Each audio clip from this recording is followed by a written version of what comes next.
Voyons maintenant quels sont les organismes qui vont fonder le bloc occidental, c'est-à-dire le bloc américain. Tout d'abord, il y a ce plan Marshall dont on parlait tout à l'heure. C'est fondamental. En effet, les États-Unis se sont rendus compte que l'Europe est complètement ruinée, qu'elle est incapable de se remettre rapidement économiquement, et donc qu'il faut absolument l'aider. Et ça sera le rôle de Marshall, du général Marshall, que de proposer aux Européens une énorme quantité de dollars qu'ils devront se répartir avec la constitution d'un organisme qu'on appelle l'OECE, qui est l'Organisation économique de coopération européenne, et cette OECE va réunir l'ensemble des pays qui acceptent les dollars américains et qui vont se répartir ces dollars. Ce graphique représente l'ensemble des prêts et surtout des dons faits par Marshall. Quand on voit l'ensemble des prêts, on s'aperçoit qu'en fait, ces prêts sont minimes, ils sont essentiellement pour l'Angleterre et c'est des prêts donc à très faible taux d'intérêt. Et finalement, on s'aperçoit que ce sont les dons largement qui l'emportent.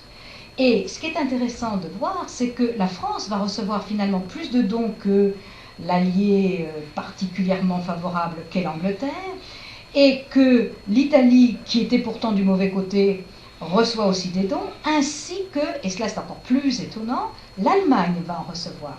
Alors comment expliquer tout cela? D'une part, quand on pense à la France, on sait qu'à cette époque, le Parti communiste en France était particulièrement vigoureux, que c'était la formation la plus importante avec plus de 20% des voix, et donc il était vraiment urgent pour les Américains de donner un maximum de dollars pour que l'économie française se reconstruise rapidement, et donc que les communistes ne puissent pas, à cause de la misère, à cause du chômage, augmenter encore leur influence.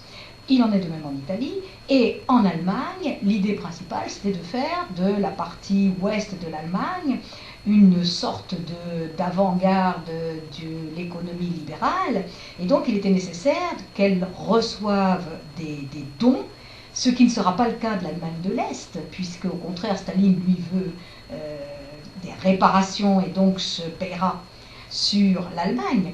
Donc on va voir effectivement une différence énorme entre la manière dont est traitée l'Allemagne de l'Ouest et l'Allemagne de l'Est. Seule l'Europe de l'Ouest va accepter les dollars du plan Marshall. En effet, ces dollars étaient donnés avec une condition sous-entendue qui était d'adopter le modèle politique et économique des Américains, de commercer avec les États-Unis, qui représentaient la plus forte puissance économique du monde à l'époque, avec la moitié du PIB mondial. Donc ils avaient aussi énormément besoin d'exporter, et donc ils étaient fort heureux que les Européens aient besoin de leur matériel, de leurs produits, et donc en fait c'était une bonne affaire pour tout le monde. Pourquoi alors les pays de l'Est ne l'auraient pas accepté, étant donné que ça leur était proposé? Souvent, ce n'est pas qu'ils n'avaient pas envie, c'est que finalement l'URSS a interdit à ces partis d'Europe de l'Est d'accepter les dollars du plan Marshall. Donc, le plan Marshall va couper l'Europe en deux, l'Europe de l'Ouest suivant le modèle américain, et l'Europe de l'Est qui finalement sera obligée de suivre le modèle soviétique.